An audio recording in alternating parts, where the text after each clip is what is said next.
Pay commission গঠনকালে যে gazette হয় সেখানে লিখেছেন যে 6 সদস্য বিশিষ্ট পরিবারের জীবনযাপনের ব্যয় নিয়ে পে কমিশন পে স্কেল বা বেতন কাঠামো চূড়ান্ত হবে। দিন আমার 6 সদস্য বিশিষ্ট পরিবার 1 মাসে চলতে গেলে কত টাকা খরচ হয় সেইটাই দিন আমাকে, বেশি চাই না, 1 টাকাও বেশি চাই না। একজন 20তম গ্রেডের চাকরিজীবী যদি দৈনিক একেবারে ন্যূনতম 10 টাকার আলু ভর্তা, 20 টাকার ডাল আর 20 টাকার ভাত, তাহলে মোট আসে 50 টাকা। যদি সে এক বেলা খায় আলু ভর্তা আর ডাল দিয়ে তাহলে তার খরচ হয় 50 টাকা। যদি সে 3 বেলা খায় তাহলে তার খরচ হয় 150 টাকা একদিনে। একই খাবার যদি সে 30 দিন খায় অর্থাৎ 1 মাস খায় তাহলে তার বিল আসে 3×15=75 অর্থাৎ 7,500 টাকা। একই খাবার যদি 1 মাস তার পরিবারের 6 সদস্য খায় তাহলে তার খরচ আসে 30 দিনে 27,000 টাকা।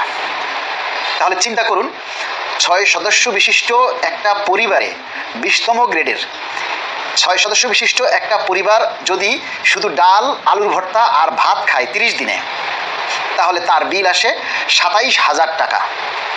অথচ একজন 20তম গ্রেডের চাকরিজীবী 8,250 টাকা স্কেলে তিনি সর্বসাকুল্যে কি পাচ্ছে দেখুন।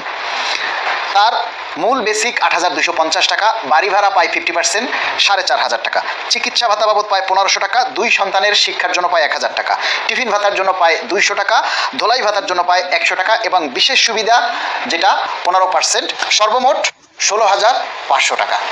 যাতায়াত ভাতা অনেকেই আবার পায় না। তাহলে এই 16,500 টাকা থেকে তার আবার বাধ্যতামূলক 5% জিবি ফান্ডে কেটে নেয় 500 টাকা, কল্যাণ ট্রাস্টে 1% হিসাবে 82 টাকা, রেভিনিউতে কেটে নেয় আবার 10 টাকা। তাহলে তার নিট বেতন দাঁড়ায় 15,958 টাকা। একজন 20তম গ্রেডের 1 মাস চলতে শুধু ডাল আলুর ভর্তা আর ভাত খেতে খরচ হয় 6 সদস্য বিশিষ্ট পরিবার নিয়ে মাসে 27,000 টাকা। আর সে মাসে বেতন পায় 15,958 টাকা। 27,000 টাকা শুধু 1 মাসে ভাতের খাবার। এরপর তো সে রাস্তায় থাকবে না, তার তো একটা বাসা ভাড়া নিয়ে থাকতে হবে। সব সরকারি কর্মচারীদের জন্য সরকারি কোয়ার্টারও নেই, শতকরা 10% কর্মচারীও কোয়ার্টার পায়নি।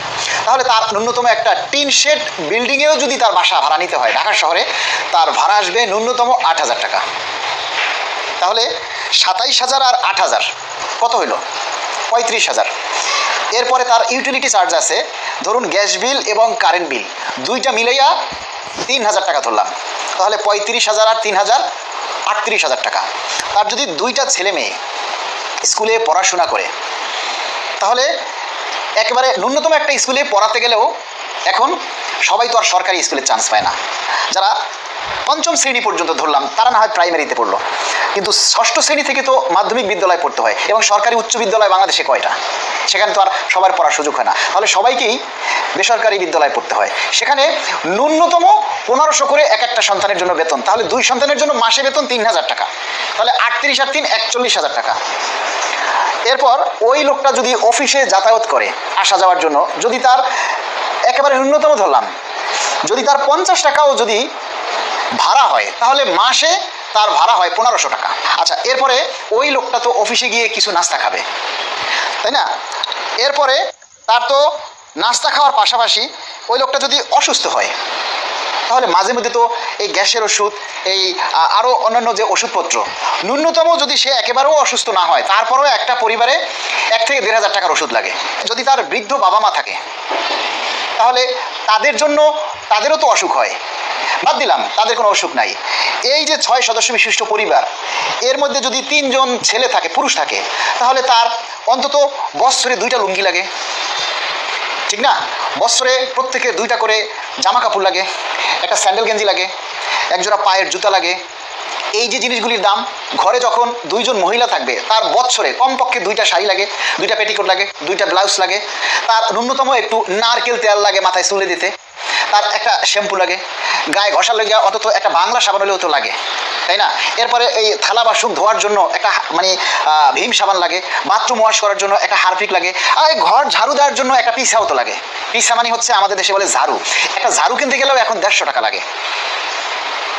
তারপর যে লাইটগুলি চালায়, এই যে লাইটগুলি, এটা বছরের ভিতরে 1-2 বার লাইট চেঞ্জ করা লাগে। তাহলে এই যে খরচগুলি, একটা মেহমান যদি বাসায় আসে তারে আমি 1 কাপ চা খাওয়াইলাম না, একটা পরম আত্মীয় মানুষ যদি বাসায় আসে তারে আমি 2টা বাবুল বিস্কিটও খাওয়াইলাম না, বাদ দিলাম সেগুলি। আমার যে মৌলিক অধিকার, 20তম গ্রেডের চাকরি করা একজন কর্মচারীর যে মৌলিক অধিকার, অন্ন বস্ত্র, তারপরে শিক্ষা, চিকিৎসা, বাসস্থান, এই যে 5টা মৌলিক অধিকার, সরকার কি এই 5টা মৌলিক অধিকার কারো নিশ্চিত করছে এই পর্যন্ত যে এই 5টা মৌলিক অধিকার ঠিকঠাকভাবে সবাই পাচ্ছে? এরকম কেউ বলতে পারবেন যে আমি এই 5টা মৌলিক অধিকার সরকারি চাকরি করে আমি ঠিকঠাকভাবে পাচ্ছি? আমি আলিশান বাড়ি চাই না, আমি আলিশান গাড়ি চাই না, আমি এরকমের হাই একটা ফ্ল্যাটে থাকতে চাই না, আমি ন্যূনতম একটা টিনশেড বাসায়ও থাকার যে আমার মৌলিক অধিকার, একজন 20তম গ্রেডের চাকরিজীবীর যে মৌলিক অধিকার, সেই অধিকারটাও তো সরকারকে দিতে হবে। মাননীয় প্রধান উপদেষ্টা এবং মাননীয় অর্থ উপদেষ্টা ও মাননীয় পে কমিশনের চেয়ারম্যান মহোদয়, আপনারা পে কমিশন গঠনকালে যে গেজেট হয় সেখানে লিখেছেন যে 6 সদস্য বিশিষ্ট পরিবারের জীবনযাপনের ব্যয় নিয়ে পে কমিশন, পে স্কেল বা বেতন কাঠামো চূড়ান্ত হবে। দিন, আমার 6 সদস্য বিশিষ্ট পরিবার 1 মাসে চলতে গেলে কত টাকা খরচ হয় সেইটাই দিন আমাকে, বেশি চাই না, 1 টাকাও বেশি চাই না। আমি শুধু 6 সদস্য বিশিষ্ট পরিবার নিয়ে একটা টিন শেড বিল্ডিংয়ে একটু শান্তিতে 5টা মৌলিক অধিকার নিয়ে আমি থাকতে চাই। আমার 20তম গ্রেডের একজন কর্মচারী ভাই থাকতে চায়, সেই 5টা অধিকার আমাকে, মৌলিক অধিকার আমাকে দিন। তার বাবা মা, তার স্ত্রী, তার 2 ছেলে মেয়ে এবং সে নিজে, এই 6 জনের 5টা মৌলিক অধিকার ফিরিয়ে দিন। আর কিছু দরকার নেই। একটা টিন শেড বিল্ডিংয়ে থাকবে, খাইলাম না অফিসে গিয়ে নাস্তা, পানি খেয়ে থাকবো, নাহলে মুড়ি খাবো, আপনার কাছে চাবো না, আপনাদের কাছে চাবো না, কিন্তু আমার যে 5টা মৌলিক অধিকার দিন, আমাকে সেই 5টা মৌলিক অধিকার ফিরিয়ে দিন। এই 5টা মৌলিক অধিকার নিয়ে যদি 6 সদস্য বিশিষ্ট একটা পরিবারের সারা মাস ডাল, আলুর ভর্তা আর ভাত খেয়ে 6 সদস্য বিশিষ্ট একটা পরিবার চলতে গেলে 1 মাসে 50,000 টাকার উপরে লাগে, আমাকে সেটাই দিন। আমি 1 টাকাও বেশি চাই না। এর চাইতে বাস্তব চিত্র তুলে ধরার আর কিছু পাই না মাননীয় প্রধান উপদেষ্টা, মাননীয় পে কমিশন চেয়ারম্যান মহোদয়। এর চাইতে আর ভালোভাবে বুঝানোর ক্ষমতা আপনাদেরকে আমাদের নেই। যেহেতু 10 বছরে 2টা পে স্কেল থেকে আমরা বঞ্চিত, ওই 2টা পে স্কেল পেলে আমার বেসিক অটোমেটিক্যালি নিয়ম অনুযায়ী 30,000 টাকার কাছাকাছি চলে আসতো 8,250 টাকা থেকে, সেটাই আমাকে দিন, বেশি চাই না। 1:4 অনুপাতে আমরা 35,000 টাকা চাই, গ্রেড সংখ্যা 12টা চাই, অথবা বা বলে কোনো অপশন নাই যে 1:4 বা 1:5 বা 1:6, নো অপশন, কোনো অপশন চলবে না। সরকারি কর্মচারীরা যদি একবার খেপে যায় সব উল্টাপাল্টা হয়ে যাবে। তাই আমরা বলছি, এমন কোনো বেতন কাঠামো দিয়েন না যেটা নিয়ে কর্মচারীদেরকে আবার তার পরের দিনই রাস্তায় নামতে হয়। আপনারা সরকারি কর্মচারীদের জীবনে মাথার তাজ হয়ে থাকবেন সারা জীবন। সময় উপযোগী একটা বেতন কাঠামো আপনারা চূড়ান্ত গেজেট প্রকাশ করে যান আগামী ডিসেম্বরের মধ্যে, এবং আমরা জানুয়ারি 26 থেকে এর কার্যকর চাই। অর্থাৎ নতুন বেতন কাঠামোতে আমরা আগামী জানুয়ারিতে বেতন চাই। বেশ প্রিয় বন্ধুরা, আমার কথাগুলি যদি আপনাদের কথা হয়ে থাকে তাহলে সর্বোচ্চ শেয়ার করে এই কথাগুলি রাষ্ট্রের শীর্ষে পৌঁছে দিন।